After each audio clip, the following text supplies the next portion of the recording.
the Newton Ram fans. We come to you live from the bleachers at John B. Sawyer Field, South Gwinnett High School. Welcome to Newton Ram baseball. That's the fan support we have. Now let's see how we can do on the field tonight. This is the Sub-Region Championship. Tonight, a win for either of these two teams, the Newton Rams or the Shiloh Generals, will put them in the Region Championship and on to the state tournament. A loss will end the 1997 season. And good evening. Welcome to Ram Baseball. My name is Kevin Holden. To my left right now, but once we turn around and face the field, he'll be to my right, doing color analysis to start the game, then finishing up play-by-play is Bill Dolan. Bill, what can you say about a game like this? One game for all the marbles in Region 8 Quad A. Well, Kevin, on the bus ride up, I think all the players are ready to go out. They want to finish this off and do it kind of some not-so-good feelings, perhaps, after the last loss on Saturday night. Kind of as you look back, definitely a game that should not have been played due to weather conditions and the like, but unfortunately it was played, and the Rams coming away with a very tough loss, and like I said, some hard feelings. Tonight is the night that they can turn things around and head on to the state tournament. Tremendous crowd for the Newton Rams here tonight, Bill, and this will be a big factor as the Rams always bring a big contingency to each game. Well, Kevin, ever since we've been following Ram baseball, it's been one of the most followed sports by the parents and the fans. They come out in droves and support these Newton Rams, and even in the horrible weather Saturday night, there was a large group of people down here whooping it up and making the noise, and tonight they're here. It's going to be a little cool, but they'll make more noise to stay warm, I think. What do you think about being a bleacher bum this afternoon? We are coming to you live from the bleachers here in the middle of the fan section. Newton High School and all the parents and fans are here ready to go, but we're in the middle of it. A little different look for us tonight. Well, Kevin, I can't think of a better team to have it happen against, since whenever we go to Shiloh, we end up sitting in the bleachers anyhow. It's normally cold. We, by the end of the game, start freezing and everything, and hopefully we can have some of the similar results we've had when we've gone down there to Shiloh and come away with victory. Well, we need a victory tonight, the Newton Rams do, or else the 1997 season will be just a memory. And the national anthem will be played now, so we'll pause. Game time, probably about 4 or 5 minutes away. Here's our national anthem. Newton Rams fans have brought their noisemakers with them, some of them courtesy of some of the Newton Ram players. And they'll be making lots of noise with those tonight. Let's give you the Newton Ram lineup. They are the visitors. Shiloh won the toss. Newton didn't lose it, so Newton will be the visitor tonight. Well, anyway you looked at it, the Rams were going to be the visiting team tonight. The Rams actually came here, folks, and set up in the visitors' dugout prior to the toss to give you an idea of how they thought they'd come out with that toss tonight. And if they win, I'm sure before they even tossed the coin, they probably already reserved the bus for Duluth High School, which is where we would head for that Region Championship. The winner of tonight's game will play Duluth High School in a one-game Region Championship tomorrow at 7 o'clock. After this game, they'll have a coin flip to determine where that game will be played. We, of course, if the Rams win tonight, we'll have live play-by-play tomorrow. Now, we'll tell you this about the Region Championship. It does not affect how far the Rams go in the postseason. Well, it might, but it doesn't affect whether or not they make it. Tonight determines whether or not the Rams will play in the state tournament. Tomorrow simply determines who is the region champion and the number 1 seed from the region, and who's the number 2 seed going into the state tournament. So tonight, by far, the important night. Here is your lineup for the Newton Rams tonight. Doesn't look too much different. Jarvis Johnson leads it off. He is the Newton Ram left fielder. Ryan Moon is the Ram third baseman batting second. Matt Easterday at shortstop hits third. Lane Floyd catches and bats cleanup, and he has swung a hot bat in this tournament. Stephen Hires, first baseman, will hit fifth. Doyle Baker is on the mound for the Rams tonight. He'll be batting sixth.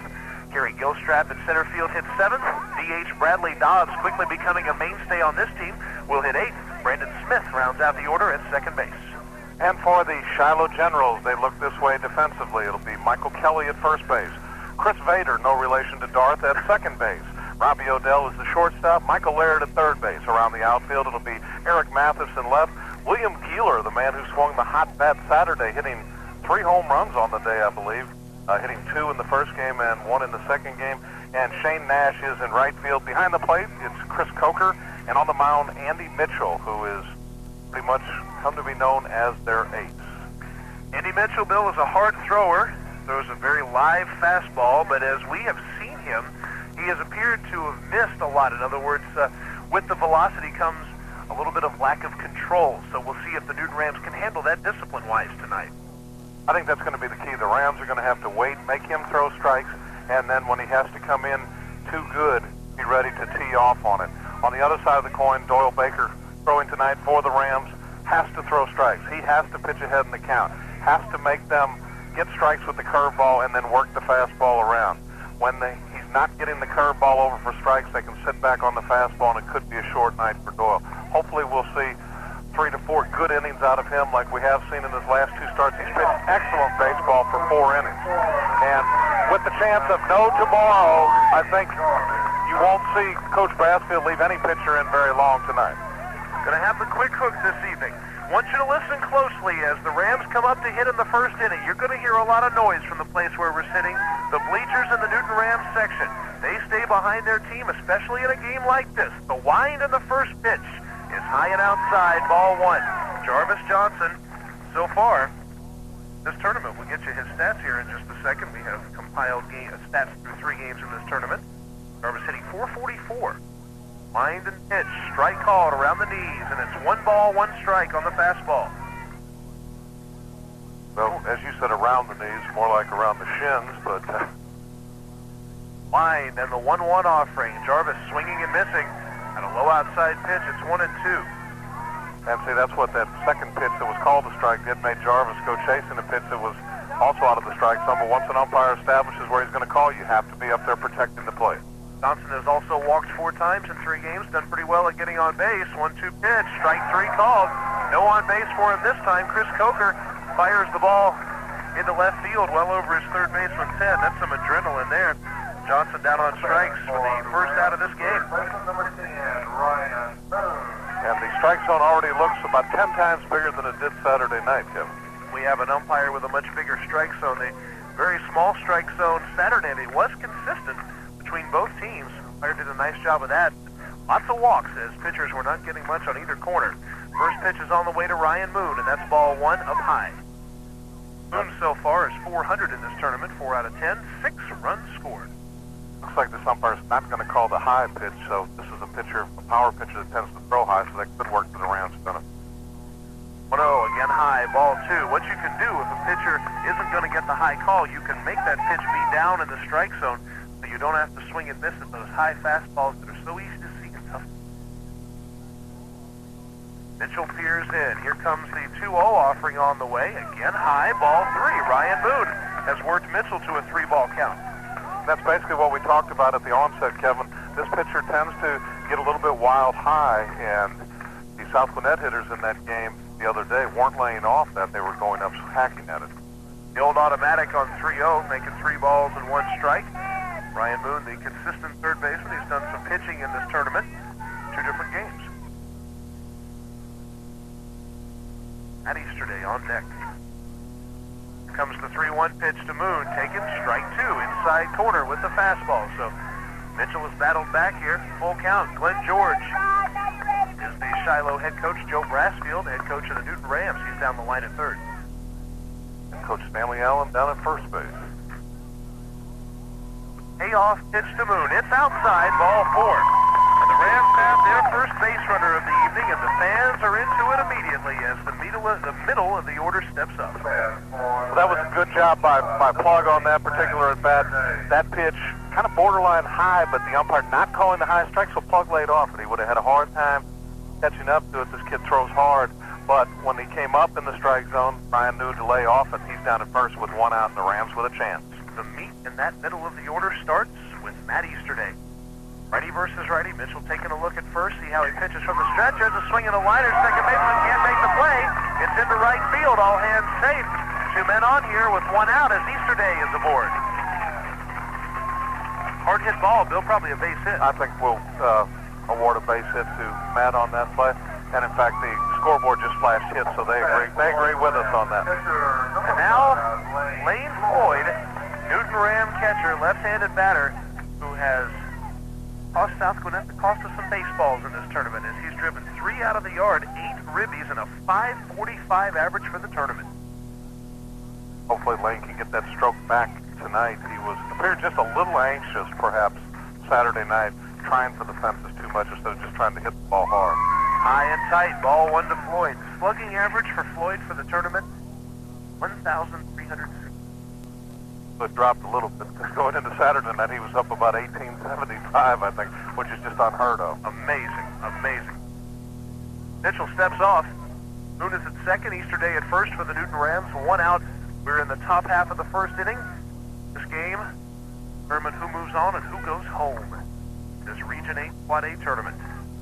Stretch, the 1-0 pitch inside. Coker sprinting up to make sure that ball doesn't get back to the screen. It's 2-0. Lane doing a good job of laying off that high cheese because he wants to make him throw strikes. Now, Mitchell's either going to go 3-0 or he's going to have to come down in Lane's zone, and you got to believe as hot a hitter as Lane's been, he'll have the hit sign up here. Stretch and Mitchell will step off as Boone taking him out at second base, and that'll take Coker out to the mound to try to maintain some control here with his pitcher. Really have to commend the folks here at South Connect, Kevin. They've done a sensational job on this field after the deluge of rain over the past couple days. You look out there and it looks in as good a shape as when we came here for the first day when there had been no rain. Just a tremendous job by the folks here. This field looks very nice for this evening's game. A 2-0 pitch to the catcher's head. That'll move the runners up a base. Andy Mitchell wild in the early going, and Rams with second and third and 1 out, and a 3-0 count to Floyd. And to be honest, if you're the Shiloh coach, Bill, I have a feeling Floyd sees first base here. I wouldn't even throw another pitch. I'd put him on down there. Wild pitch moves the runners up. And he just did that, Kevin. Trying to motion to Coker to put Floyd on base, and that's what they're going to do now. Floyd will be given first base intentionally. So it's an intentional based on balls, which is interesting because through the first three pitches to him, literally, and then on the fourth one just decided to pass it. Well, once you went 3-0 on a hitter like Lane Floyd, you don't want to run the risk of grooving one. And good and bad for Lane, laying off the stuff and making him throw strikes. As we said, this is going to be the key to Mitchell. Rams with a chance to get something going early, and I think that's the key. If they can get a little momentum going, get that Mo back in their dugout, and keep it there, it could be a good night for the Rams. I have a feeling Big Mo would swing with the bat of Stephen Hires right now. He's up with the bases loaded and 1 out, top of the first inning. Rams looking to gain the edge in the early going. Stretch in a first pitch to Hires. Line, base hit, right field. That'll bring one home. Here comes Easter Day. He's around third base. He will score. Stopping at third is Floyd. It's a single off the bat of Stephen Hires going the opposite way. And an early 2-0 lead. Listen to that crowd. Solid base hit by Stephen Hires as he took that outside pitch and just drilled it through the hole. Actually, almost got into the corner. I thought for a minute it was going to get by and into the corner and bring another run home. But with only 1 out, Coach Brassfield holding the runner at third. And Stephen wisely holding in first base. So the Rams, 2 early runs here. Momentum in their dugout right now. They'll try to continue matters here with Doyle Baker. Baker, 300 batting average for the tournament, couple of RBIs. He takes a look at strike one on that outside corner. Interesting note, Stephen Hires at first base with second base open. Hires has one of the Newton Ram 2 stolen bases. They've only stolen 2 in this tournament, but field like this, the stolen base becomes a little less important, especially with all the runs scored. Baker swings, bounces one back to the mound, bobbled by the pitcher. His only play will be to first. They get it there. But advancing to second is Stephen Hires, so Bill, the stolen base taken away. But going back to that, the Rams, with only 2 stolen bases in 4 attempts in this tournament, better catching, and also with this field, why steal? Well, absolutely. You don't want to run the risk. Coker with an excellent arm behind the plate going down to the base. He has a little problem on balls out in front of the plate. But this is going to be a key hitter in this inning, Kerry Gilstrap, who has struggled. And he's struggled worse in this tournament than we've seen him all year. Now, Kevin, you saw a little bit of batting practice. Did you see Kerry swing at all during practice? Gilstrap was swinging a pretty good bat during practice, but I still think he's still kind of finding himself. Remember, he is a sophomore and hasn't had a whole lot of experience in a big tournament game like this. His only hit so far in this tournament, a home run. It was kind of off the end of the bat, not taking anything away from it, but that's his words that it was off the end of the bat. Ball 1 low, though, to Kerry with 2 men in scoring position and 2 down. He will be a crucial hitter in this inning. Well, you've got a very hot hitter for the Rams on deck in Bradley Dobbs, who has 2 home runs to his credit, and hitting over 500. You'd like to see him get up in this inning. Kerry takes a look at strike one, inside corner at the knees. Ram team hitting .360 for the 3 games, and that's down about 50 points from through the first 2 games. 7 homers, though, and 32 runs scored in 3 games. Impressive offensive totals. You really hope they can continue in this game. 1-1 pitch. Gilstrap swings and misses. It's 1-2. And I think Kerry right now is just, as he's struggling to find his stroke, he's been overmatched by some pitchers, and a hard thrower is probably not the type you would need to face here. So that the pitcher, Mitchell, took a little bit off and Kerry way out in front. Now the 1-2, a fastball, swings, does Gilstrap, rolls it up the third base line, and the third baseman will put it in his back pocket. You could not have bunted a ball up the third base line better than Kerry Gilstrap hit that about halfway up the line, and Laird could only grab it and watch the run score. 3-0 Rams. Kevin, it looked like that ball might have been trying to roll a little bit foul, because if it would have gotten off the grass, it could have gone foul, but Laird went ahead and picked it up kind of surprisingly. I think I would have let it go ahead and stay on the ground a little longer to see if it might have rolled foul. There's really no harm to be done by letting it try that. It would have a foul ball if it did. Bradley Dobbs will step to the plate. He swings at one up about eye level. 0-1 as Dobbs may be thinking about a 3-run jack. He already has 2 in this tournament, 2 home runs that is, hitting .444 with a slugging percentage over 1,000. Well, he's the first Ram hitter to go up chasing after that high cheese, and of course, just coming up on the varsity, you can maybe expect from the young hitter. Pitch is past the catcher. Gilstrap was going on that play, so he'll be safe at second base. It's 1-1. Good pitch to steal on, ball down in the dirt and gets by the catcher, so Kerry didn't even have to slide, and he's in easily. So base hit by Bradley Dobbs could play 2 more for the Rams. Coach Brassfield fired up down there at third base. This is what he wanted. He knew he had to get some runs early. And the Rams have done exactly that. The 1-1 pitch, swing and a miss by Dobbs. The ball and 2 strikes. 3 runs and 3 hits on the early going here for Newton. Second and third. 2 strikes on Dobbs. 1-2 pitch. It's up high and outside. Mitchell trying to get Dobbs to go back and climb the ladder again. I guess about the only pitcher on this Shiloh team you don't want to see is that lefty. The Rams had more trouble hitting him than any pitcher on their staff so far.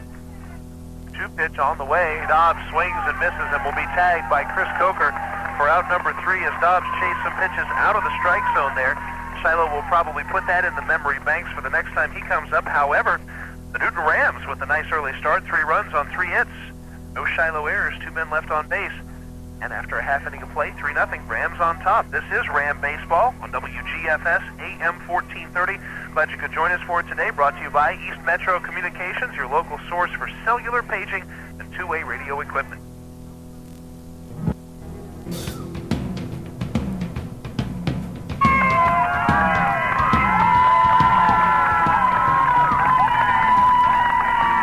Welcome back to John B. Sawyer Field at South Gwinnett High School. You hear the Ram fans cheering. Why are they cheering?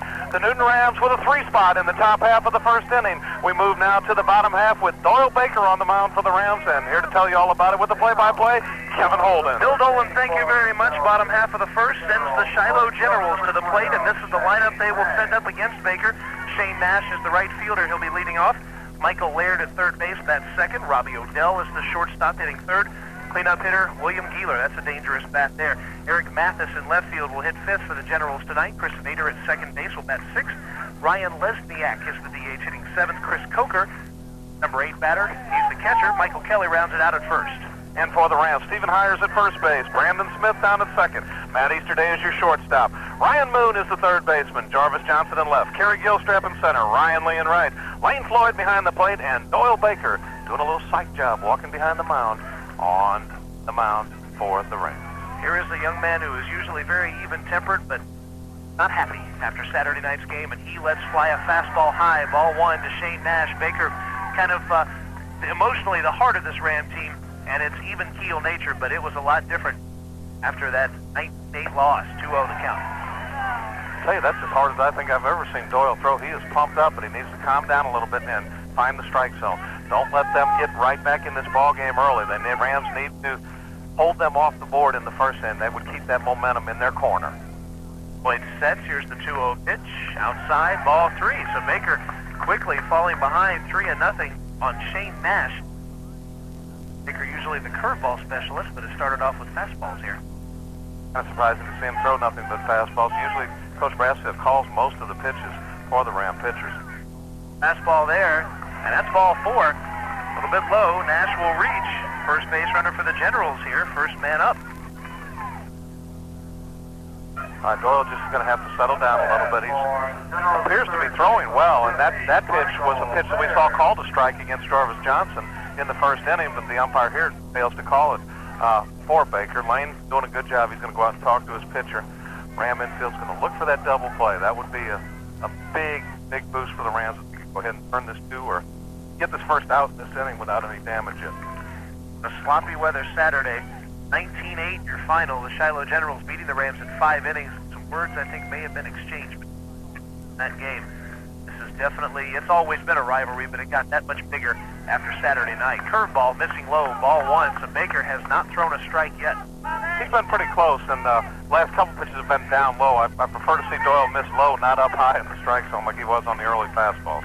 Michael Laird standing in, throw to first. Nash is back in. Laird doing some pitching against the Newton Rams in the last 2 games that these 2 teams have met, the one at Riverside Park and Saturday's game here. Boy, it's much nicer tonight. 1-0 pitch. There's a strike at the knees. It's 1-1. The reaction drawn from the fans. And Doyle once again coming back with the fastball. We're seeing him throw a lot more fastballs than normal. Perhaps Coach Brassfield realized he is pumped up and has that little extra velocity on it. At least for the first inning, I would think might expect a few more the way he's throwing the ball. Throw to first base, and Nash is back in.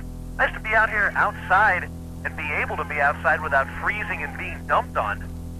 We were considering it Saturday night, but the weather conditions just did not permit it.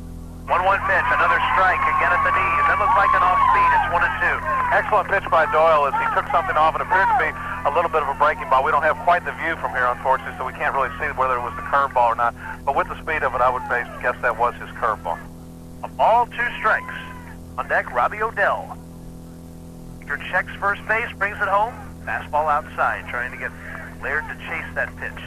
In this weather here, some wind is blowing, but not quite so hard. Maybe a little bit out to left field, maybe a crosswind to left. Seems as though the wind normally blows out that way on a normal day. Now Saturday night was blowing all the way across the field towards right field.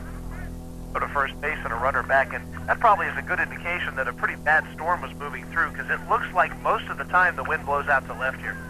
It was going exactly the opposite of that, which really didn't affect the game too much. Just rain and everything else. 2-2, swing and a miss. Doyle Baker gets his first strikeout of the night. Laird goes down swinging. That is strikeout number 1 for the Rams, and out number 1 here in the first. And that was once again the curveball, and more of his slow curveball. He took a lot off that pitch, and the hitter Laird way out in front of it. Appears as though he might have gotten a little bit of a foul tip. Looked like Lane might have hung on to it off the bat, but that's a big out, getting that first out in this first inning. Now Robbie Odell, general shortstop. Had some trouble at shortstop last year, but Odell has filled in very well for them this year. He swings foul, tips 1. Outside pitch, it's 0-1. And Doyle with another good fastball, up a little bit, good movement, had it just outside the strike zone, and Odell barely able to foul it back to the backstop. I like the velocity on Doyle's fastball tonight. It's, we said, I think it's a lot of adrenaline pumping in the senior. He's had 3 days to think about what happened to first base, and the runner is back in. This Ram team will not soon forget that 19-8 crushing. In fact, a few of these players said they have never been involved in a game in which they had lost by the skunk rule in 5 innings. Doyle Baker was one of those. 0-1 pitch, curveball. Looked pretty good, maybe a tad high, 1-1. Well, so far we've seen this umpire doesn't call the same pitch the same way all the time. That makes it tough to pitch and hit. Comes the 1-1 offering. It's bounced toward the first base side. Brandon Smith will make the play. He'll throw to Hires covering. They got him. That'll be out number 1, moving the runner Nash, out number 2 rather, moving the runner Nash up to second base. 4-3 for those of you who are scoring at home. Runner in scoring position, but the Rams now only need to retire Keeler to get out of this inning. That's a good play there. Stephen started to go after the ball, but when he realized it was beyond him, he was able to get back to the bag. Brandon Smith rolled a long way to get to that ball because he was over near second looking for the double play, and he probably went 30 feet over to get it and made a good play and got off the throw. And once again, we saw something happen there. Robbie Odell slides into first base, giving up the momentum he had and the speed. Could have been the difference between safe or out. An overrun first base, so really not a reason to slide. William Keeler will dig in, and Doyle Baker's first offering to him misses low and outside. Baker throwing a lot of curveballs in most starts in the first couple innings, not so much tonight, but I think as he goes through the order, you'll see him, after he establishes the fastball, go a little more to the curve. Been setting up around the outside part. Fastball is out there, ball 2. That was in that range, just about a half an inch above the waist. That is no longer considered a strike in baseball anymore. As I've said, I'd rather see that called a strike and call that outside corner a little tighter. Strike zone has definitely been pancaked in recent years. That one bounced on one hop towards Shiloh Generals retired without a hit in the first inning. Rams with no errors, one man left on base. We played a full inning. Your field in Bill, Georgia at South Gwinnett High School. Your score, the Newton Rams 3, Shiloh Generals nothing in this sub-region championship. Ram Baseball is brought to you in part by the folks at East Metro Communications. They've been a cellular agent for 10 years. That makes them the oldest cellular dealer in this area and one of AirTouch Cellular's oldest agencies. And no strings attached.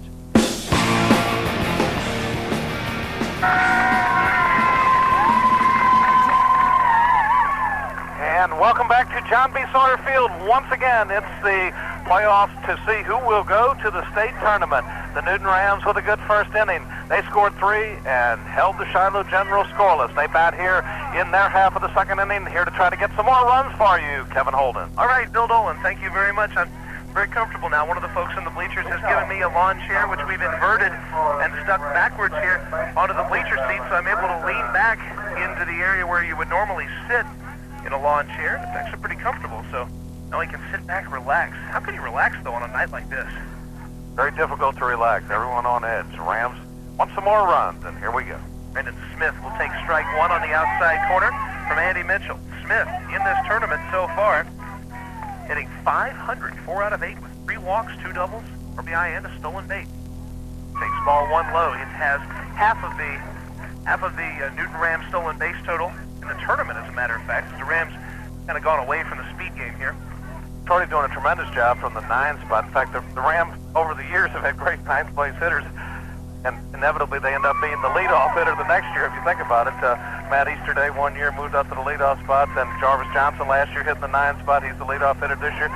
This year that string will break because Shorty won't be back next year. Yeah, he's a senior, but he takes ball 2 back to the screen. 2 balls, 1 strike. Rams second baseman awaits. Watches ball 3 come in there low, so Rams 1 pitch away from having the leadoff man on here in the second. The winner of this game will play Duluth tomorrow. We'll flip a coin to see where it is. Read here, if the Rams win, see you at Duluth. Ball 4 down low, and the third walk, second that was unintentional from Mitchell in an inning plus, puts another man on base. Anyway, going back to the region championship, that will determine who finishes first or second in the region. The first place team, the team that wins the region championship, will play the number 2 seed from 7 Quad A this weekend. The number 2 seed here will play the number 1 seed from 7 Quad A. Of course, if you're the number 1 seed, the games will be at your field, so they would be at Riverside if the Rams can end up number 1. But let's win this game first. Runner is going. Johnson bunting up the third base line. A good bunt. Throw from the third baseman will be in time, but Johnson sacrifices Smith up to second base. And Bill, I like the idea of doing that with the runner going. You have no chance to throw him out, and the speed of Johnson makes him a tough out running to first. Well, Jarvis bunted that one just a little bit too hard. If it would have deadened just a little bit, they never would have gotten him. As it was a very close play. Laird made a good play coming in on it and picking it up and gunning, got Jarvis by about a step. But the runner down in scoring position, particularly when you've got a pitcher like Mitchell who has thrown several back to the backstop, you want to take every chance you can get to score every run you can early on. Ryan Moon bounces one on a couple of hops. The shortstop misplays it. Odell will have to put it in his back pocket. Rams have another base runner. He's 6. Bill, I got an interesting stat for you in this tournament. In 3+ games, the Rams have made only 2 team errors. The opponents for the Rams have made 11. I think that's a huge reason why the Rams are here. Well, I'll tell you, to me, what made that error happen. The runner being on second base and running to third base. Robbie Odell was thinking, field the ball, throw to third base. You could see it. He was already trying to turn his body, get ready to throw to third. He forgot one thing. He forgot to pick up the ball. You can't throw it if you don't have the ball in your hand. So instead, now all hands are safe. And the speed of Brandon Smith, of course, made it that much more imperative for him to pick up the ball and get it to third base quickly, which, as you mentioned, Odell could not do. Realistically, he probably should have thought about throwing the runner out at first base, and I think in that case he probably makes a clean field and throws it. But when you start worrying about that leading lady, and particularly when the runner cuts right in front of you like that, and of course that's his option to do so. He's got to get to third base, and Smitty was going the whole way, so there was not a doubt about it. However, if Odell fields it cleanly, he's probably going to be toast at third, but a good gamble on the plate. Good heads up by Smith. It looks good now. If he's thrown out, it doesn't look so good. Aggressive base running in this circumstance has paid off for the Rams. Runners at the corners with one out. And here's Easterday. Base hit for him his last time. It went over by the second baseman, Chris Vader. Couldn't play that ball. It was a very hard hit. Baker make that Easterday, fouling one back to the screen. Strike one. Matt had a good cut on that fastball up, just getting underneath it a little bit and fouling it back. Looks like maybe he's getting his timing back just a little bit, and love to see that happen now. Matt, the leader on this team, and definitely you'd like to see him get that stroke back. Probably the biggest hit of his life the other night in that 9-5 when they were losing to South Gwinnett that caused them to come back and tie and then end up winning the game. Swing and a miss by Easterday, 0-2. In batting practice, cutting his swing down a little bit instead of thinking about the home run. Easterday much more concentrating on the line drive. Remember, that's what he hit last time up. 0-2 pitch, swings and pops it up. That'll be out of play. Your dimensions here at John B. Sawyer Field, named for one of the most legendary head coaches in the state, the South Gwinnett coach, John Sawyer. Our dimensions, 310 down the left and right field lines, 360 to center field, but folks, it might as well be about 290 down the left field line when the wind blows out here. Yesterday, cuts and fouls one back to the screen, just getting a piece of it. Good job of hitting that time by Matt, protecting the plate. Of course, that foul ball he hit a minute ago, if he hits that even in the ballpark and it's caught, that's a big plus. You got a runner at third, anything to get this run home right now. Rams scoring 3 in the first on 3 base hits. Easterday contributed one of those. Like to contribute again. 0-2 pitch, low with a fastball. We've seen the umpire call that a strike a couple times. I cringed waiting, hoping that right hand wouldn't go up. Shiloh has made one error. Newton Rams with errorless ball so far tonight. The 1-2 pitch. Swings and pops it up foul, out of play, out behind the press box. The folks at South Gwinnett High School handling the public address announcing throughout this tournament. We're not with them tonight. We've been with them every time the Rams have played, but tonight we're bleacher bums. Stretch, and the 1-2 pitch to Easterday. Swing and a miss. Wanted that high fastball, but could not come up with it. That's out number 2. I'll tell you what, right now, Kevin, if the ball goes back to the backstop, I don't think I'm going to send Ryan Moon. I'm going to leave him at first base and make them throw to Floyd. If you, Earl Weaver philosophy, if you do steal in a situation like this, you leave first base open. Of course, Hires did have the base hit last time, but still you'd rather probably take your chances with him. Floyd, meantime, takes ball 1 outside. Intentional walk to Floyd last time up, and you can understand why with his 3 home runs and 8 runs driven in. Only 3 games in this tournament. Actually, all those in the first 2 games. He was 0 for 3 Saturday night. Takes one here outside, ball 2. And you may be seeing the unintentional, intentional pass here.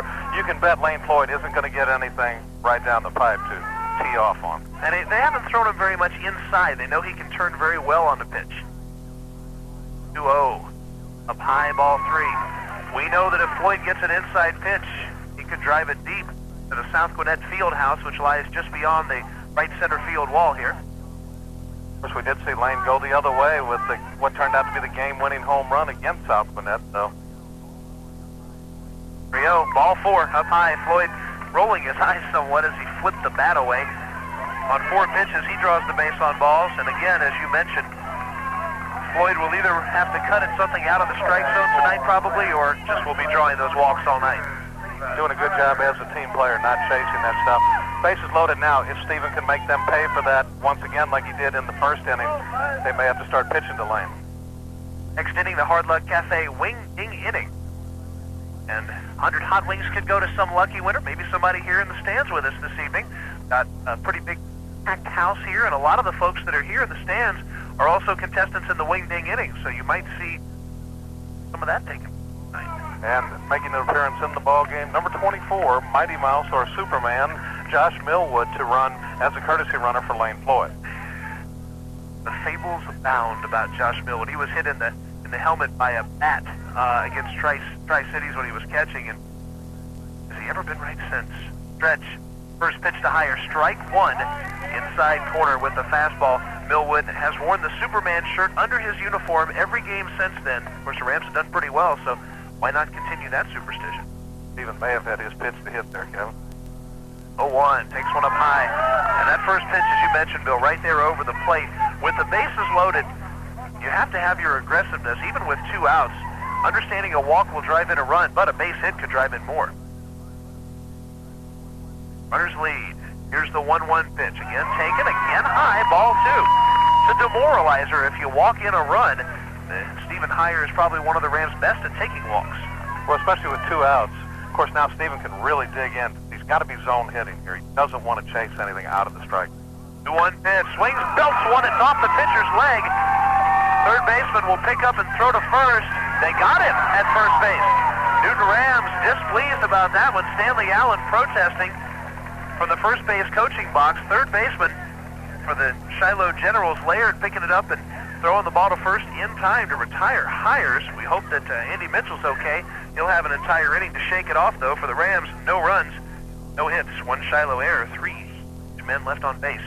And we have played an inning and a half, 3-0. Rams on top and close to perhaps a sub-region championship. Ram Baseball on WGFS is brought to you in part by the folks at East Metro Communications. They are Covington's authorized agent for AirTouch Cellular.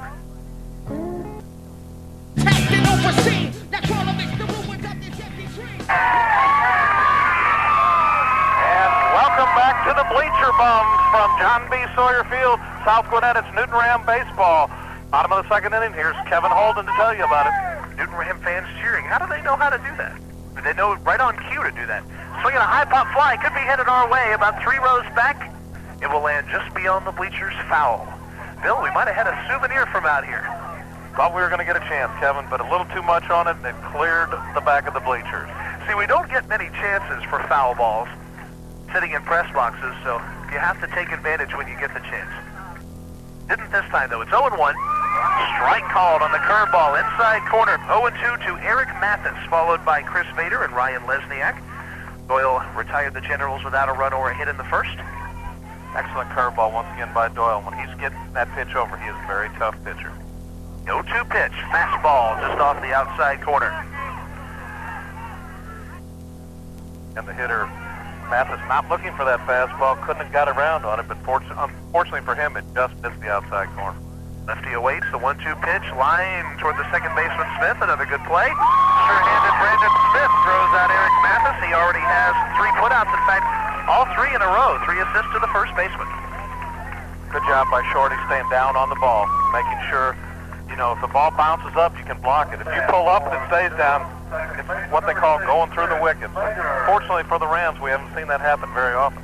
Other teams having a lot more troubles defensively, and a lot of times that's what's going to win ball games for you. Rams with the all-nickname infield. Get to that in a moment. Chris Vader takes strike 1. Stephen Hires at first base is known as Junior. You just heard Bill refer to Brandon Smith as Shorty. He's also called Smitty. UI at second base. Third baseman Ryan Moon called Plug. Called that for many years from what I understand. 0-1 pitch, curveball, strike called, outside corner. It's 0-2, and Easterday, we don't understand Skeezer, but that's his nickname. Bake on the mound, right? Bake. What his teammates call it, the 0-2 on the way. Close, and we thought we might have strike 3. The curveball floating just a few inches outside, ball 1. Doyle doing an excellent job of moving the ball around, getting the curveball over. That should have been strike 3 of them. 1-2 fastball, grounded toward the second baseman. They're going to try him, and they may have gotten it this time. Smith lets the ball bounce away. That's E4. So Smith with an error here, and Vader will reach an easy ground ball that just kind of came up on Brandon Smith and bounced away. Well, sometimes the ball's going to take the hop, and that one kind of ate Smitty up. He pretty much laid back on him. Perhaps if he would have charged a little bit on that one, he might have got forced the hop a little sooner. That's a tough decision to make over there, especially, you know, if you lay back sometimes, it's going to catch something and take a bad hop, but no harm done, only 1 out. The Rams can turn 2 and get out of here. Ryan Lesniak, the DH, steps in. Lesniak, very productive night Saturday, as he was 2 for 2 with 3 walks and 3 runs scored. Boyd blocks the first pitch in the dirt, ball 1. You want to talk about an MVP for this Ram team. How about that man behind the plate? Not only at the bat, but he's behind the plate. He helps this team out in many ways. There's a lot of pitchers, a lot of wild pitches, I'm telling you. Very seldom have we ever had to put pass ball behind his. 1-0 pitch. Bounce toward the third baseman, Moon. It's past him. It's in the left field.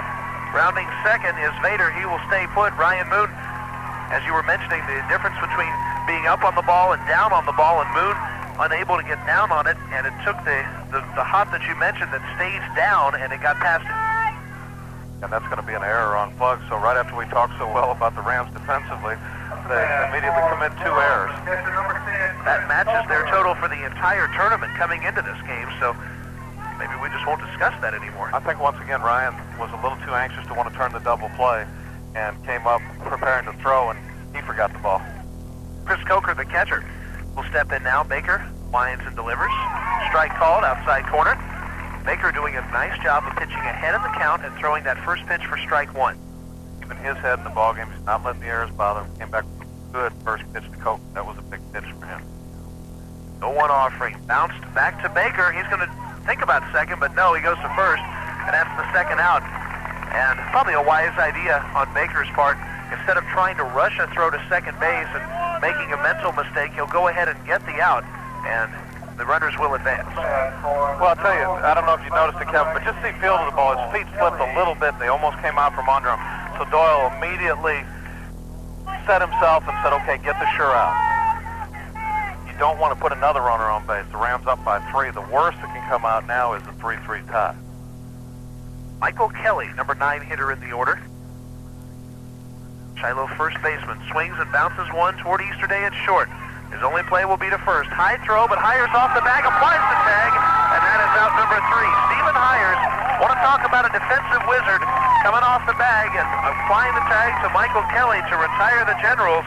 Nice job by the first baseman. No runs, no hits, 2 errors, but those 2 men being put on the base paths and not scoring, and the Rams maintain the shutout. It's 3-0 as we go to the 3rd inning. It is Ram baseball on WGFS AM 1430. Remember, the wing ding inning is coming up. East Metro Communications helps to bring you Newton Ram baseball. They are AirTouch Cellular's Agent of the Year in the small market category. The 4th time now that East Metro has received that award. Turn it off! Turn it off! And welcome back once again to Newton Ram playoff action. We come to you live from the bleachers at John B. Sawyer Field at South Gwinnett High School. The Newton Rams taking on the Shiloh Generals. They're up by 3, and they bat in the Hard Luck Cafe inning. Here's Kevin Holden to tell you about it. Doyle Baker, first man up for the Rams. He bats for Ricky Shell and takes first pitch low, ball 1. We have to get those names out fast. Any pitch could go out of this ballpark. The Hard Luck Cafe wing ding inning is back, and we have not given away any hot wings this year. It's time right now with the Rams up 3-0 and needing more runs here in the 3rd. Baker takes a strike on the inside corner. Ricky Shell, our first contestant. After Baker, it's Gilstrap and Dobbs, both of whom have home runs in this tournament, so be ready, contestant. Wine, the 1-1 pitch. Baker swings, pops it up. That one won't quite have the distance. Second baseman Chris Vader is there for out number 1. Now Kerry Gilstrap will step to the plate. He bats for Amber and Andy Moon of Covington. Perhaps Amber and Andy will be eating some hot wings. Kerry does have a home run to his credit in this series. He hit kind of the wind-bladed one. Last time he had about a 45-foot base hit, a swinging bunt that was very instrumental for the Rams.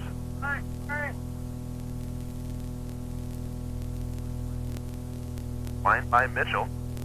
Gilstrap will take a look at strike 1 on the outside corner. So, can the folks still enter this wing ding inning? Well, hopefully so. If the Reds come out with a win tonight, they can still enter. If they don't, won't be much need to, will there? The 0-1 pitch is in the dirt, ball 1. And, of course, if you want to do that, and hurry, seriously, hurry, get your name, address, and phone number on a postcard tomorrow. Make it an imperative priority to drop it by the radio station or somehow get it to Bill or myself or drop it by the Hard Luck as well. Do that. If the Rams win tonight, they're guaranteed at least 3 more ball games. 1-1 pitch. Baker, or rather Gilstrap, takes it high, ball 2. I've got Doyle Baker on my mind tonight as he so far has kept Shiloh without a hit in the first 2 innings. Moving the ball around. It worked around a couple of errors, too, and just kept his head very well in that inning and got out of it fairly easily with a good defensive play by Stephen. Gilstrap thinking about swinging at the 2-1, but laying off as it comes in low. A nice job by the sophomore being selective ahead in the count. It's 3-1. Well, that's when you really need to be patient and be selective, because now he's at 3-1, and Mitchell probably doesn't want to put him on, so Kerry can look for a pitch that he can really tee off on. Comes the 3-1 to Kerry Gilstrap. He swings and lines one towards second base. Mater is there. Throw to first is in time to nail Gilstrap for the second out. Sorry, Amber and Andy Moon. No winner there in the wing-ding inning. Bradley Dobbs will come to the plate. Batting for Myrtle House of Porterdale. For the Rams is the base number 41. Well, that time Vader got the probably the best hop of the tournament as he ball. Last time, we'll get some pitches out of the strike zone. You notice that first pitch he laid off that high cheese that time. I think Coach Brassfield probably had a little talk to him about. Ball 2. As Mitchell fires it in low. Andy Mitchell definitely likes the fastball and uses a lot of leg drive, and sometimes the leg drive gets quickened up, and I think that's where the problems with control come in, because as a power pitcher, it is especially important to keep your mechanics in line. That time, kind of like Bob Gibson flying open on the tail end of his delivery now. A pitcher like Gibby could handle it, but Andy Mitchell missing with the first 2. 2-0 pitch way up high and tight. Ball 3 to Dobbs. Doesn't seem to be showing any of the effects of getting hit in the leg with the line shot off the bat of Stephen Hires, except that he's throwing balls, but he was doing that beforehand. Mitchell in and around the strike zone. 3-0, taking strike 1 right down the pipe. After Dobbs, it is Brandon Smith. Don't think that he doesn't have power. Remember, against Brookwood, extra innings. He took one out of the yard. 3-1 pitch. Dobbs going after ball 4. Full count 3-2. That pitch above the shoulders. So payoff pitch is due with 2 down here.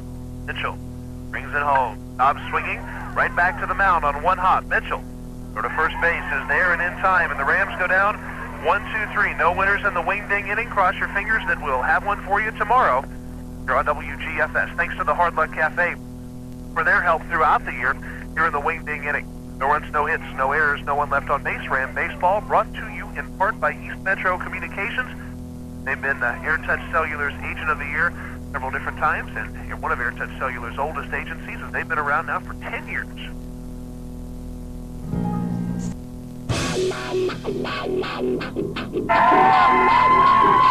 Ram Baseball on WGFS. Kevin Holden, Bill Dolan on the play-by-play. 3-0 as Doyle Baker brings home the first pitch. A swing, a half swing, and a miss. Strike 1, Shane Nash, Michael Laird, Robbie Odell, the top half of the Shiloh order. 2 up here. Rams lead by 3. Comes the 0-1 pitch outside. The first pitch by Doyle Baker, once again an excellent curveball. Shane Nash tried to check his swing and couldn't do it, committed real early, and you'd like to see Doyle getting that curveball over. Comes the 1-1 from Baker. He may have committed to that pitch. They will check the first base umpire, says he did not, so the curveball will be low. Ball 2. Sitting here in the comfortable bleachers, John B. Sawyer Field, right here in the midst of the Newton Ram fans tonight. And it's really nice to be amongst the friendly fans of Newton Rams. Here comes the 2-1 offering from Baker. Fastball up high, ball 3. Nash drew a walk his last time. He is the only batter that Baker walked the first time through the order.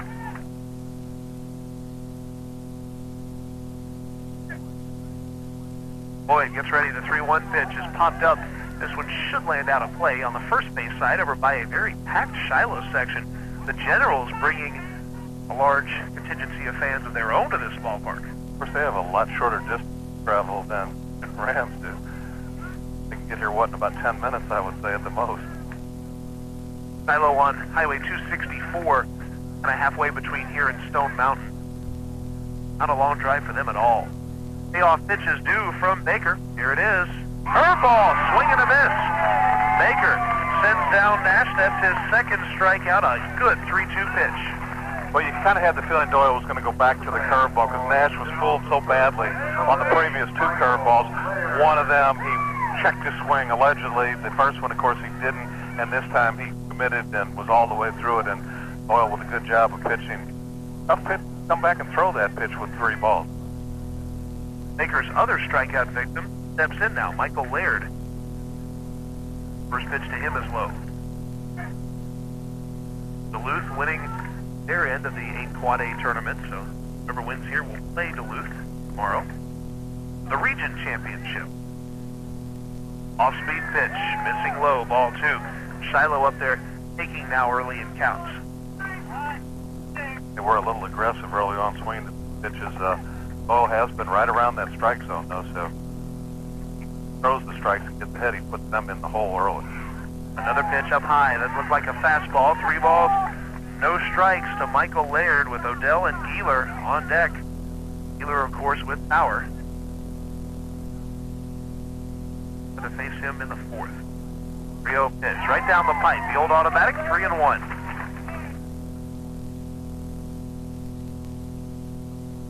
Well, doesn't want to make one too pretty here. With 1 out, he still wants to make a good pitch, try to perhaps get him to chase it. 2-1 pitch. That'll miss high and tight, ball 4. Second walk for Baker. The Rams will face a situation of a runner at first and 1 down here with Odell and Keeler coming up for the Generals. Glenn George, former Newton Ram head coach back in the mid-'80s, now at Shiloh High School, his 12th year with the Generals. Hard to believe that. He is the coach down the third baseline for them. Robbie Odell will come to the plate. He grounded out to Smitty his first time. Rams could use that here, get the double play and come in and get some run. Good double play combination for the Rams this year. Brandon Smith has done very well at second base, and of course Easterday pretty much a Ram mainstay at shortstop.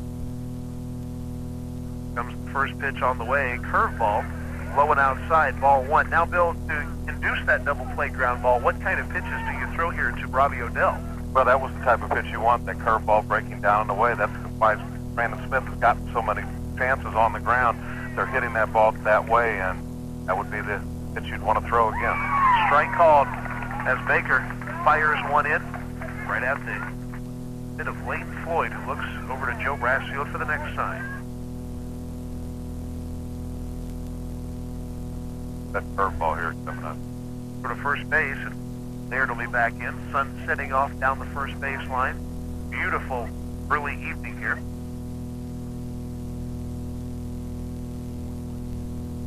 Comes the 1-1 pitch to Odell. Curveball, swings and pops it up out of play. Rams helping their own cause by keeping the Generals from hitting the ball in the air tonight. So as we look at the scorebook, Kevin, the Generals have not hit a fly ball, pop up, anything. In fact, they haven't gotten the ball out of the infield. Even the boots by the Rams stayed in the infield. 4 ground outs, and the other 2 balls that were errors stayed on the ground, and 2 strikeouts. A piece of it is Odell fires it back toward the hospitality tent. Hospitality room, we should say, just inside of South Gwinnett High School. All right, Kevin, the count 1 and 2. He just threw a fastball up in the strike zone. Watch for the low breaking ball. Brassfield, third base dugout. He's flashing that same thing to Floyd right now. Floyd looking like he's setting up outside. It's the off speed. It's outside. And Odell really thought about going after it, but lays off 2 and 2. And the Newton fans not real happy about that. Number 1, it looked like it should have been a strike. It was pretty close. And the umpire appears to have a little bit of rabbit ears as he turns around and looks at the crowd here. 2 and 2 the count. The check of first base. This pitch is popped up to right field. Long run. Ram right fielder Ryan Lee makes the play. That's the second out, and having to return to first is Odell. Ryan Lee, nice job. There's that ball kind of stayed up for it. Well, without a whole lot of wind, Ryan has excellent speed in the outfield. We've seen him come a long way to get some fly balls. He kind of was able to just lope under that one and actually got himself in a good throwing position if the runner would have had any ideas about doing anything. Lee has made some very good catches over the last 3 or 4 weeks of this season. He's been definitely an asset for the Rams in right field. So nice not having rain falling and vicious wind blowing out there. 2 down for William Keeler. Swing and a miss, and he was fooled. He was definitely looking fastball and got the off speed. Well, he's about the first hitter this inning that went up and swung on the first pitch. It almost seems as though they had been getting the take sign on the first pitch because some of them were so close, but Doyle really pulled the string in an excellent pitch. Go to first base. There will be back in standing up. Of course, that makes it much easier to play the outfield when it isn't rain blowing in your face. Right field was a tough position to play Saturday night. It was right at you. Curveball, strike called, inside corner around waist high. Keeler, somewhat disgusted, raises his hands toward Glenn George as if to say, a strike? I don't know if he was doing that or was looking, perhaps he had the take sign on that pitch because he looked like he wanted to pull the trigger but couldn't. 0-2 pitch. Floyd blocks it in the dirt. Ball 1. Lane Floyd continuing to do that great job behind the plate. And when you've got a pitcher throwing low breaking balls, you're in for a rough night behind the plate. Floyd has definitely been banged up during this playoff series. You wouldn't know it by his performance at the plate, though. Here's the 1-2 pitch. Fastball, and again, Floyd stopping that one. 2-2. Rams, when you have to have a win, you have to have certain people step up. Doyle Baker needing to fill into that role, and he's done it so far. The only question of the night is, will Doyle or will Lane Floyd see a strike at the plate? May not. A 2-2 pitch, off speed. That one's hit high to right field, but looks like it'll stay up for Ryan Lee. It does, and that's out number 3. For the Rams, they retire the Generals without a hit. A walk, but that man stays at first base. We have been through 2.5 innings now. 3 innings full make it from John B. Sawyer Field, South Gwinnett High School in Snellville, Georgia. We're tongue-tied as the Rams lead 3-0. It's Ram Baseball on WGFS. We're brought to you in part by the folks at East Metro Communications, Covington's authorized agent for AirTouch Cellular. They have been a cellular agent now for 10 years, making them one of AirTouch Cellular's oldest agencies. If you bear...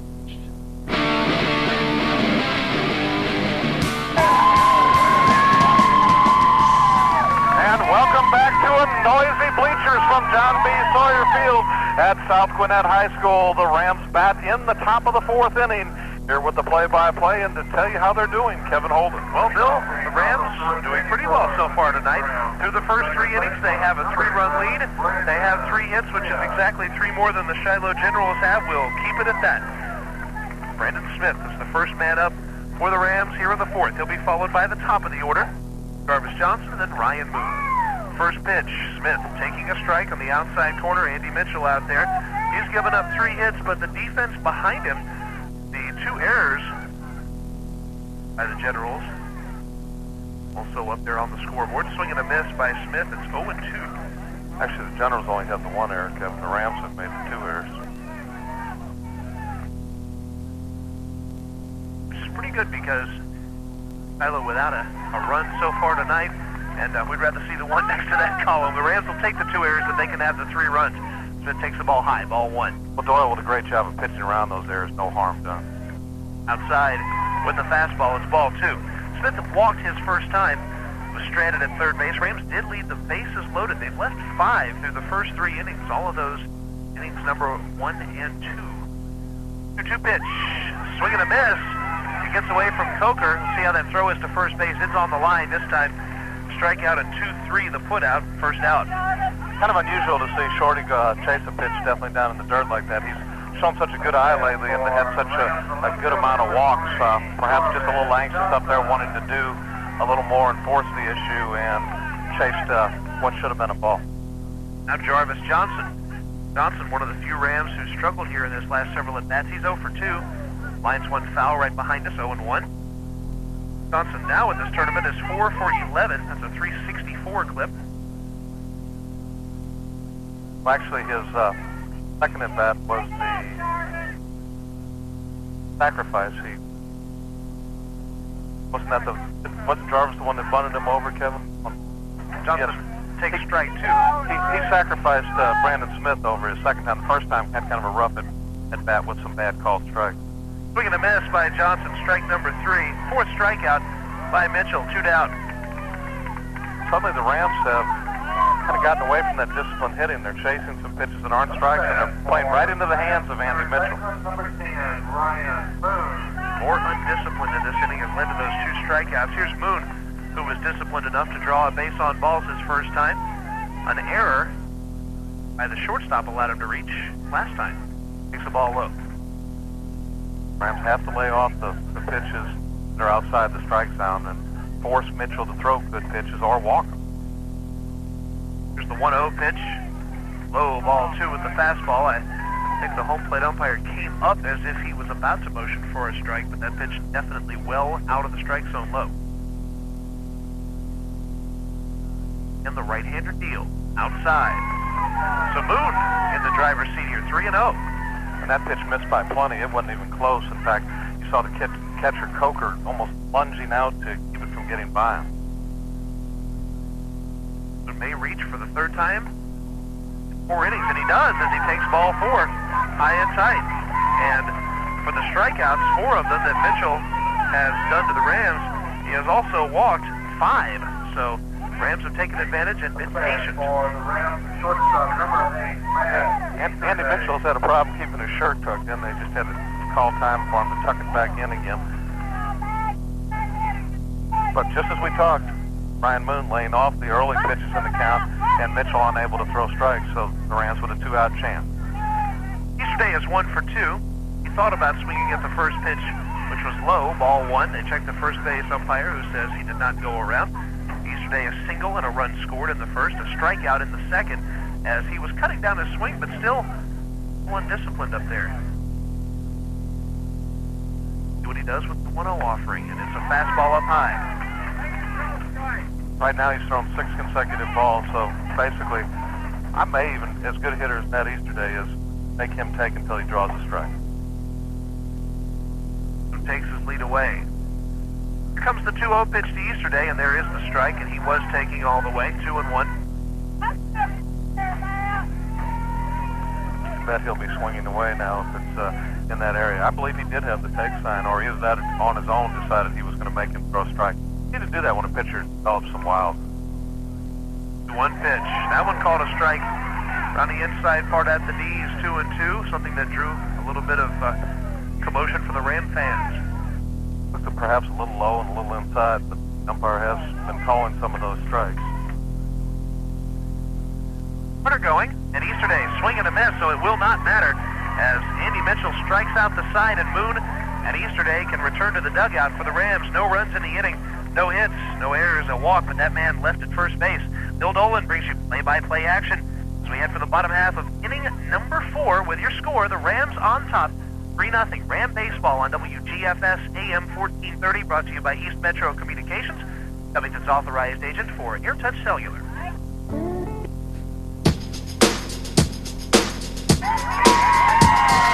Welcome back to John D. Sawyer Field, Snellville, Georgia, South Gwinnett High School. Rams on top 3-0.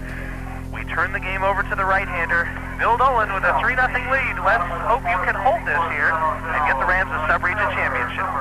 Thank you very much, Kevin Holden. As Doyle Baker works in his 4th inning of work, he'll face the 5th, 6th, and 7th place hitters in the lineup. Eric Mathis, the left-handed swinger, steps up. Here's the first pitch from Baker. It's down in the dirt. Actually, it's going to hit him on the foot, and he'll go down to first base, so not a good start in the bottom half of the 4th inning.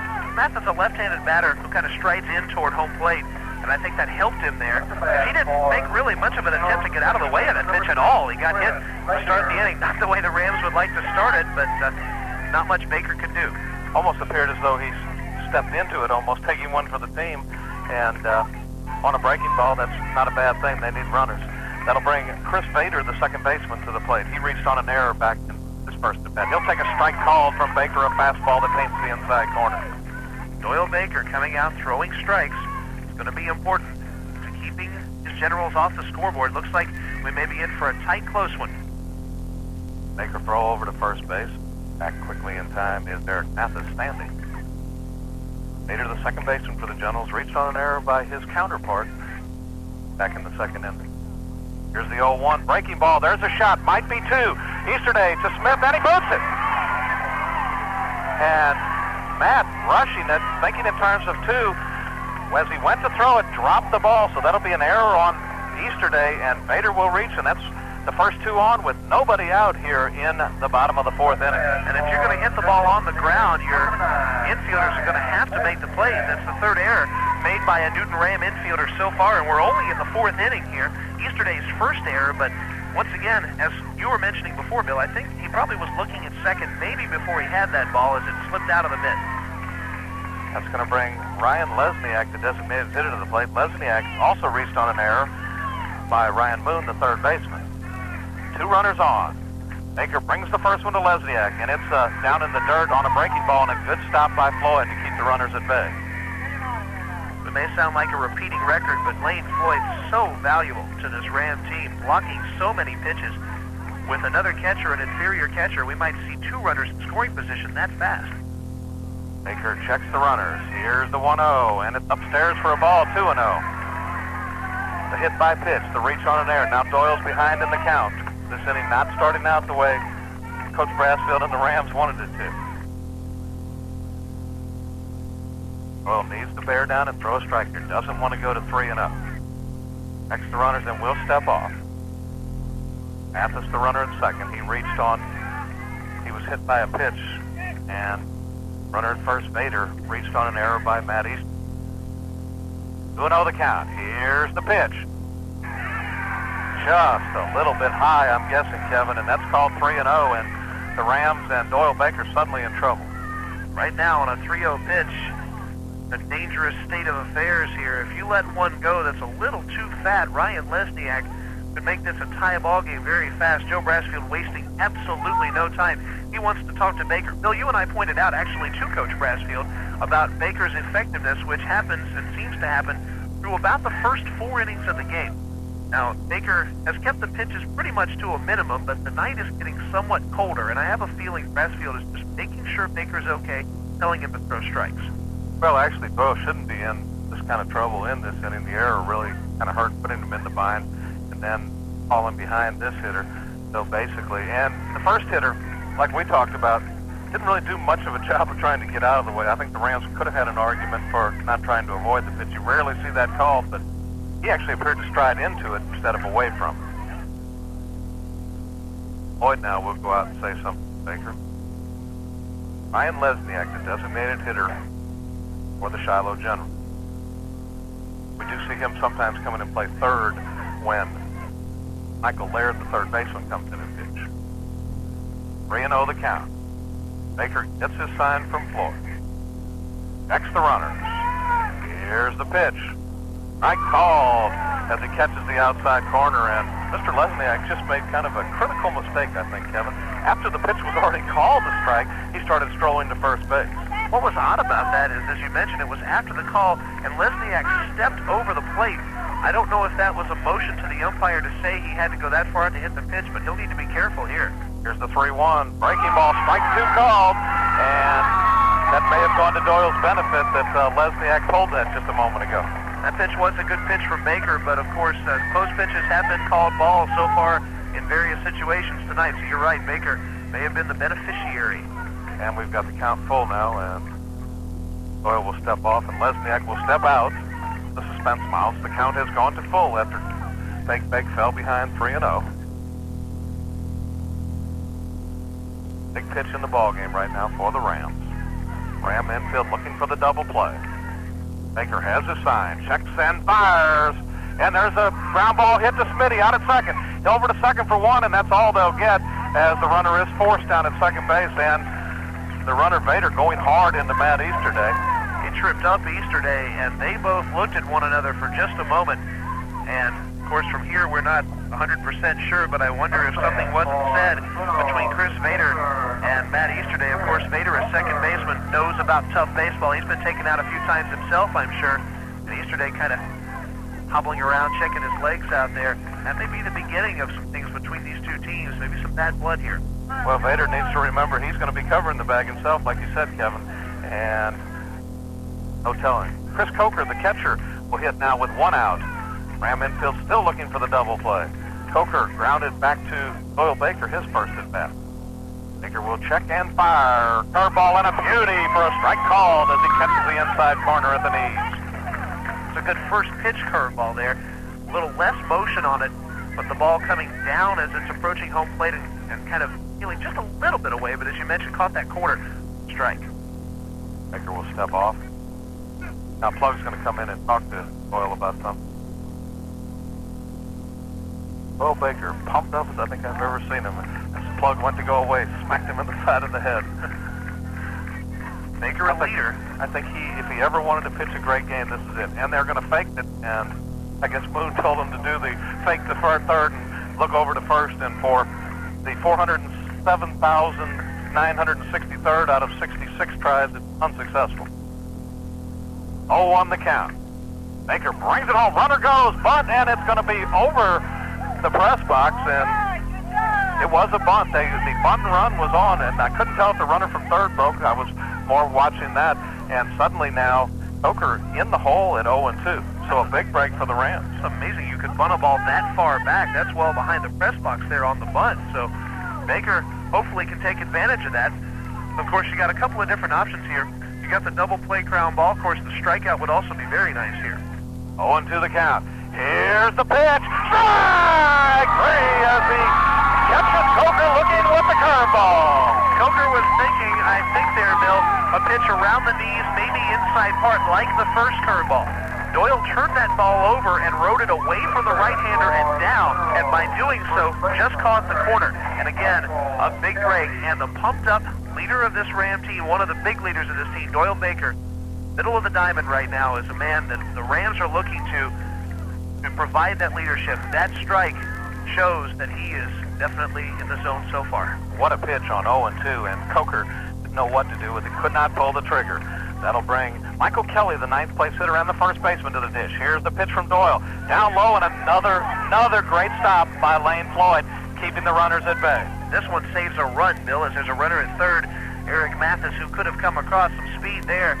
So, once again, Lane Floyd saving the Newton Rams as far as the defensive side of things. Make checks and fires, breaking ball, and this one doesn't quite catch the corner. Count runs to 2-0. This is the guy Baker wants to get here, though, Kevin, the ninth place hitter. Kelly, a ground out victim his last time. You can pretty much guess that Kelly might take him here. I'm Joe Brass, but I want to throw a strike here no matter what. 2-0 the count. Baker will throw to first. Back in time is Ryan Leslie. You know, Baker made such good pitches on those ground balls earlier. They weren't hit hard enough to where they could turn the double play. And the old fake, and once again, it fails to work. What's the tally on that now? 4,794 out of 4,797. Here's the 1-0, swinging a shot, and Baker's off his foot. He'll glove, he'll throw, he got him! Doyle Baker took it off the shin, got up, went and got it, threw him out, and he runs into the dugout as the Rams keep the Shiloh Generals off the scoreboard on a great play by Doyle Baker. And for the Shiloh Generals, no runs, no hits, one Newton Ram error, it didn't hurt. Two Shiloh Generals left on base. We head now to the top of the fifth inning. Your Newton Rams still on top by a score of 3-0. You're listening to all the exciting action of Newton Ram baseball on your local leader for sports, WGFS AM 1430, made possible in part by East Metro Communications, your local source for cellular paging and two-way radio equipment.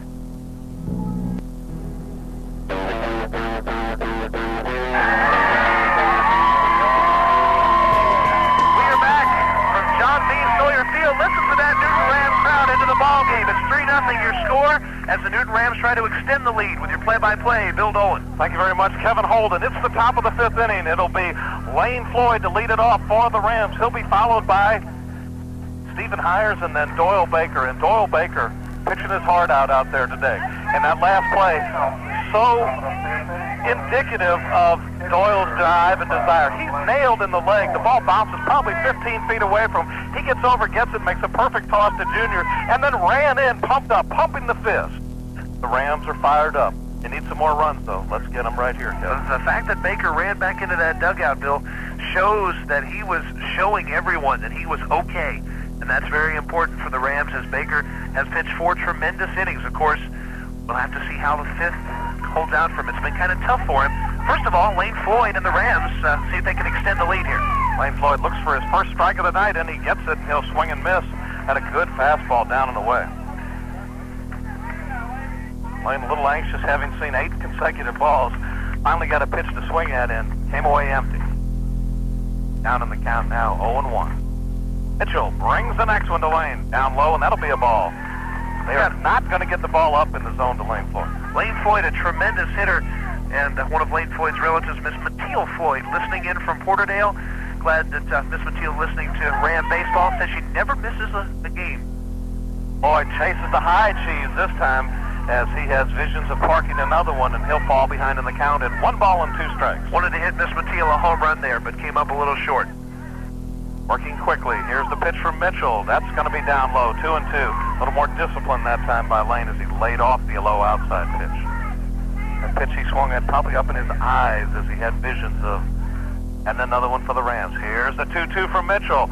Checks his swing, and they're going to say he went. And Lane cannot believe it, and nor can any of the Newton Ram fans. And pitch down in the dirt. Floyd appeared to check his swing, but the umpire, without an appeal, says he was out, and Coach Brassfield wants to talk about it. And I think he's going to ask for an appeal to first base, as he cannot believe that Lane Floyd has been called out for swinging at that pitch. It was a short protest, but they did not ask for help from the first base umpire. Well, once the home plate umpire actually makes the call, then there is no appeal. Basically, the appeal is just in case he misses it, but the umpire said he saw it, so unfortunately for Lane Floyd, a bad call, really. Stephen Hires takes a strike. Mitchell really has settled down, Kevin, as he is retired now 8 batters in a row. Hasn't given up a hit since the first inning. And Stephen goes fishing at a pitch down in the dirt. Suddenly, once again now, we see the Rams losing that little bit of discipline. Lane swinging a couple pitches out of the zone. The 2-2 pitch he started off on, the umpire said he went, and he's a strikeout victim. Stephen really needs to protect the plate now. He's down 0-2. Here's the pitch. Swinging a ground ball out to the shortstop. And picking it up is Odell. He'll gun and get Hires at first. So quickly, 2 outs for the Rams in their half of the 5th inning. Sometimes, believe it or not, in baseball, adrenaline can be a bad thing. Football is a sport where adrenaline is almost never a bad thing. But baseball, sometimes, when you're pumped up, when you really want to do something for the team, is when you kind of come out of your zone and swinging pitches out of the strike zone. So perhaps that's a bad side effect of the adrenaline. And Doyle Baker will take a strike called on the first pitch. At least he laid off and didn't go swinging at something outside the zone. Baker on the night popped up to the second baseman. And there's a pitch that bounces about 3 feet out in front of the plate, and that'll even the count at 1-1. 2 outs already, though, in the Ram half of the 5th inning. We're hoping to get the Rams some more runs. A 3-0 lead, not real safe in a small ballpark. Eerily reminiscent of a game last year, first game of the playoff series, where the Rams went into the 5th inning with the pitcher doing something very remarkably close to what Doyle Baker is doing today. With the same kind of score, 3-0. Newton eventually lost to Norcross in that game at Clark Central 8-3, if that's the game I think you're referring to. You've got it right on the nose, Kevin Holden. Like I said, Doyle Baker doing what Richie Cleary was doing in that game also. 1-1 the count to Doyle Baker. He'll take a breaking ball that stays high, 2-1. Doyle showing the good eye and the good patience at the plate. Doyle doing just about everything right today. He is definitely the Rams' #1 hero so far. Here's the 2-1. He'll take a strike on the fastball this time. That evens the count at 2-2. Remember the base hit that drove in a pair? That was Hires who did that. Baker rounding out right after that. And Doyle will check on all 3 down in the dirt. And they're going to ask for an appeal. This time he asked for it. I don't think Lane Floyd went any farther than Doyle did there. Several times, Bill, on things that have not even been close to check swings, just where the hitter will think about going for the pitch, they've been checking tonight. So they've been making absolute sure about that. Here's the 3-2 to Baker, and he'll chase one in the dirt this time, and he is going to be out on strikes, and that's going to do it for the Rams in their half of the 5th inning. 2 strikeouts in the inning, and Mitchell really turning it up a notch. We head now to the bottom of the 5th inning. Your Rams still on top, but only by a score of 3-0. You're listening to all this playoff action on your local leader for sports, WGFS, AM 1430. All this made possible in part by East Metro Communications, who were selected as AirTouch Cellular's Agent of the Year in the small market category. That's the 4th time they've received this award. Next time you...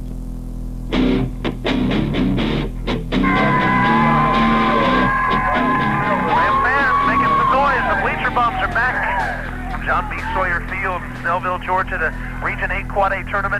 Soon to come to a close. Bill Dolan, bottom half of the 5th, play-by-play. Thank you very much, Kevin Holden. It's the top of the order for the General. Shane Nash leads it off. He'll take the first pitch from Baker, a breaking ball down in the dirt for ball 1. Now, Kevin, this is the 5th inning. His last 2 starts, Doyle Baker has been magnificent through 4 and struggled in the 5th. Coach Joe Brassfield has to know this. He's got to be ready to with the quick hook. 1-0 the count on Nash. Baker brings the next one home. Breaking ball. This one stays a little high again. 2-0. Let me explain to you what I think may be up with that. The Shiloh Generals, like the other two teams in which Doyle Baker did that, have seen him now twice through the order. So the third time through the order, maybe they're picking something up. There's a strike called from Bacon. He'll get back into the count at 2-1. Rams would like to have one more inning out of Baker.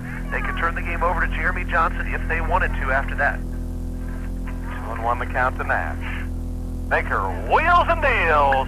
Swinging a shot towards right field. Ryan Lee going back. He's got a bead and will squeeze it for out number 1. And that is a big out to get here in the 5th inning. Certainly is. When you get the leadoff man out, not only the leadoff man in the inning, but the leadoff man in the order out, you take a lot of options away from another team. Think of teams such as, well, when the Cleveland Indians had Kenny Lofton, you'd love to see how they did in innings in which Kenny Lofton led off and was retired. Much different because all of the steal, hit, and run options taken away. Michael Laird, the third baseman, hits now with 1 out. Laird, a strikeout victim, and reached on a base on balls. First pitch strike called from Doyle Baker as he pulls the string and catches the inside corner. Doyle Baker, a gutsy performance tonight.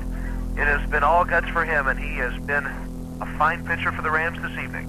Here's the 0-1. Breaking ball just a little bit low. Good pitch at 0-1, though.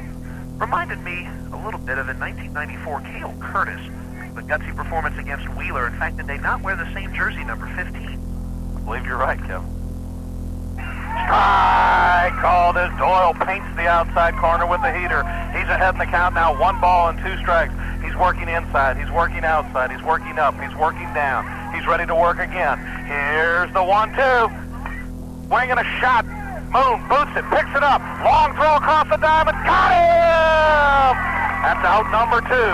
Now, as opposed to the balls that were thrown very softly and hit as soft balls that could not be turned for double plays, this ball hit so hard that Moon was able to bobble it for a moment and recover and make the throw. A third baseman with that adrenaline in him that wasn't quite as good defensively might have made a bad throw rushing the throw, but I think Moon did a very good job collecting himself and making the good throw. He realized the ball was hit that hard. He stayed down and made a great play. Robbie Odell, the shortstop. Here's the first one to him, swinging. There's going to be a base hit out to right field. Over quickly to cut it off is Ryan Lee, and I guess we can finally say it, Kevin. That is the first hit of the ball game for the Shiloh Generals. Doyle Baker, 4 2/3 innings with a no-hitter, and it's finally broken. The Newton Rams tonight needed Doyle Baker to come out, throw strikes, and get some momentum early. They got the runs, and Baker has been good for the strikeouts and keeping the ball around the plate, getting the ground ball outs. He's only walked 2, and even though he's given up his first hit, you know his teammates are right now beaming behind him. He'll face William Geeler. He doesn't want to make a mistake to him. Here's the pitch, a breaking ball, and just a little bit outside, I'm guessing, Kevin. His control is there. Baker has been throwing the ball on the inside and outside corners for strikes. He's been able to throw both fastball and curveball for strikes tonight. Checks the runner at first. Here's the 1-0. Fouled out of play, and Geeler had a vicious cut, trying to cut the lead to 1 run with that swing. And you notice how Baker ran that ball way inside on his hands, and even though he had the big cut, the only thing he could do was fist it off out of play. Again, if you're a pitcher who leaves that ball hanging out over the inside portion of the plate, that's a 2-run homer, but Baker with some confidence tonight. 1-1 the count. Here's the pitch. Strike called as Doyle pulls the string on the curveball, and he's now ahead 1 ball and 2 strikes. Now, what would you do with the 1-2 pitch? You've been able to throw the curveball for strikes, and you've gotten a fastball in on the hands, too. I'm going to throw a curveball down in the dirt. Geeler's anxious. I think he'll go fishing. He is wanting to put Shiloh back in. Remember, they did just get a hit, so perhaps they're thinking rally. Geeler probably thinking 2-run homer. He's hit his share of homers in this tournament. Baker has a sign from Floyd. Here's the pitch. Breaking ball. This one stays upstairs, though. Also not a bad idea. Going up about eye level with the off-speed pitch. Geeler could also chase a pitch like that. I still don't think I want to try to come inside with the fastball. I'm going to keep it low and away. 2-2 the count. 2 outs. We're in the 5th inning. Rams up 3-0. Baker will check the runner. Here's the pitch. Swinging the ball. Fouled out of play. Geeler not able to get around on the outside fastball. Trying to pull it and couldn't get around on it. Yeah, it's Baker's location also that I think is contributing to Geeler not getting around on the pitch because he's mixing up locations and speeds. Fastball in, curveball away. And so when you don't know where to expect the ball, what half of the plate to expect the ball in, it's that much tougher to get around on an outside pitch. Robbie Odell, the runner, leads away from first. 2 the count. William Geeler, center fielder. Here's the pitch. Swing, and he pops it up. That should be easy. And Ryan Lee says he'll squeeze it, and he does. And that's going to do it for the Shiloh Generals in their half of the 5th inning. We'll head now to the top of the 6th inning. It's still Newton 3, Shiloh nothing.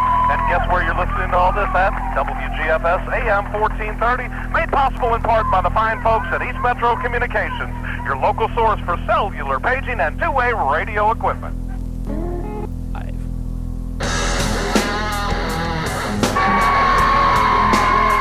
Welcome back to the bleachers at South Gwinnett High School, John B. Sawyer Field.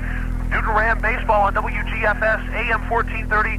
The Newton Rams going to try to put some more runs on the scoreboard. They've been held hitless the last several innings here by Andy Mitchell, the Shiloh pitcher, but it's time to get some hits, and it's time to get some runs, and it's time for you, Bill Dolan, to take care of that. Thank you very much, Kevin Holden. Mitchell will pitch to the Rams, and it'll be the bottom 3 in the order for the Newton Rams. It'll be Kerry Gilstrap, Bradley Dobbs, and then Brandon Smith hitting in the bottom of the 6th inning. And Kevin, what these 3 in the order have to do is be disciplined.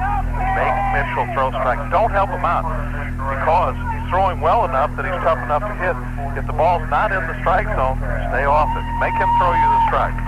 Gilstrap had a single his first at bat as he had about a 45-foot swinging bunt and then grounded out to the second baseman his second attempt. Here's the first one to Carey. He'll take a ball inside as he lays off a pitch out of the strike zone. And Carey has probably got that sign from Joe Brassfield, because even though the Rams have gone down 1-2-3 in a couple of these innings, Mitchell has been more wild, I think, as the game has gone along. Here's the 1-0, down low in the dirt, ball 2. Because if you think about last inning, so many pitches that the Rams swung at in the eyes, in the dirt, outside, and of course they help Mitchell out so much, and that'll help you retire a team 1-2-3 when they swing at pitches like that. Makes his night be able to stay a lot longer, too. Here's the 2-0 to Carey. That's down in the dirt, ball 3, and it gets a piece of the umpire. 3-0 the count. You could bet Kerry Gilstrap will have the take sign, Kevin Holden. Absolutely. You could bet the mortgage. Rams trying to get something going here. Boy, at the bottom of the order, you get it started, get around to the top. You'd love to see about a 2 or 3 spot put on the board here. Mitchell brings the 3-0. It's the old automatic right down central. That'll make the count 3-1. Mitchell right now, just a matter of mechanics, being able to rear back and throw strikes with his fastball. He's got good velocity, no doubt about that. 3-1. Carey needs to make sure it's in his zone. There's ball 4. Not hard to lay off that fastball that landed about 5 feet in front of the plate. And the Rams will have a base runner in the early going. And despite the fact, Bill, that the speed game has been down for the Rams, as they only have 3 stolen bases in this tournament, to be honest with you, with Dobbs up, I might consider a play here with Gilstrap at first base. Dobbs, of course, only having played a handful of varsity games, but he has shown that he can perform. It's not as if he's coming up and struggling. There's a conference of Shiloh Generals as Andy Mitchell looks like he'll be removed from this game, so maybe we'll talk strategy after we find out who the new Shiloh pitcher is. And we'll do that in just a moment, but we'll take a break first. Hear from our sponsors on your local leader for sports, WGFS, as this game is brought to you in part by East Metro Communications, your local leader for cellular service.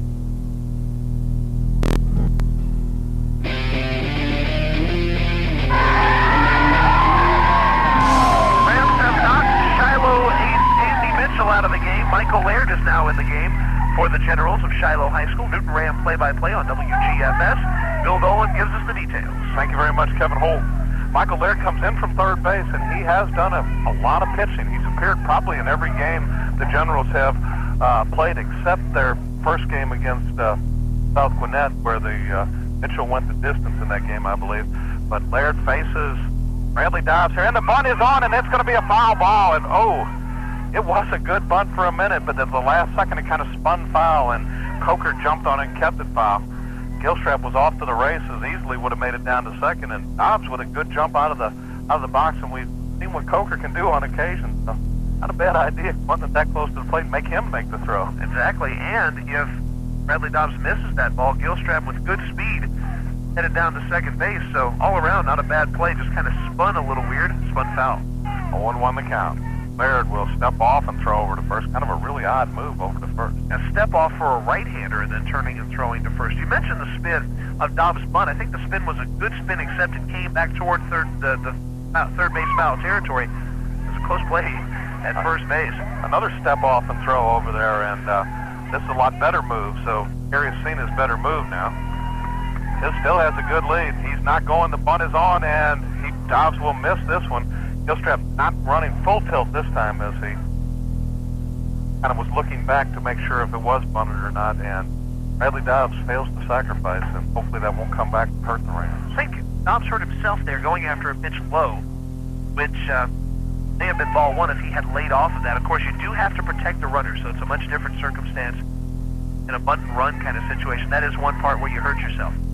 Laird will check Gilstrap at first. Here's the pitch to Dobbs, and he will take a curveball. And goodness gracious, he breathes a sigh of relief as that pitch stays just a little bit up in the strike zone. You would not have seen, I think, a big protest from the Rams if you had the right arm of the umpire raised there for strike three. You do get a protest from Shiloh that it was not called strike three. 1-2 the count. Here's the pitch. Dobbs down in the dirt, and the runner going. Gilstrap is safe. No, they call him out. Oh, no. And Coach Stanley Allen is just fuming. Joe Brasfield is on the field of play, standing on third base, talking out to that second base umpire as he was convinced that Gilstrap had gotten in under the tag. Gilstrap went around the tag. It was a throw in front of second base. Taking the throw for the Generals was Odell, and he must have come way back to tag Gilstrap because that was a long way for him to travel. It certainly appeared from our vantage point that Carey was in ahead of it. And here's the next one, and that's going to be ball three to Bradley. And, oh, goodness gracious, what if he walks now? You got to like the play. Carey with good speed appeared to get in there, but on what we feel was not a good call, Carey's called out down at second base. Stanley Allen went halfway out to second base. 3-2 the count to Dobbs. Here's the pitch. Curveball. See you, Bradley. He'll take a left turn and go sit down, and Laird suddenly is within 1 out of getting out of the 6th inning. I'll tell you this, Bill, Michael Laird has had probably the best curveball of this tournament, right equal with the way Matt Easterday was throwing his curveball in the first game against Central Gwinnett. Laird threw curveballs against the Rams when they played at Riverside Park. He threw curveballs when they played here Saturday. And if you're a Ram, really, you almost watch for the curveball. Obviously, it's his bread and butter pitch. And that'll bring Brandon Smith to the plate. Here's the first one to Shorty. There's a curveball. Catches the corner out for a strike call. Shorty with a walk his first time, and then very uncharacteristically chasing the pitch down in the dirt for a strikeout back in the 4th. Down on the count, 0-1. Here's the pitch from Laird. Swinging a ground ball out to shortstop. Odell up. He gloves, throws, and got him, and that's going to do it for the Rams in their half of the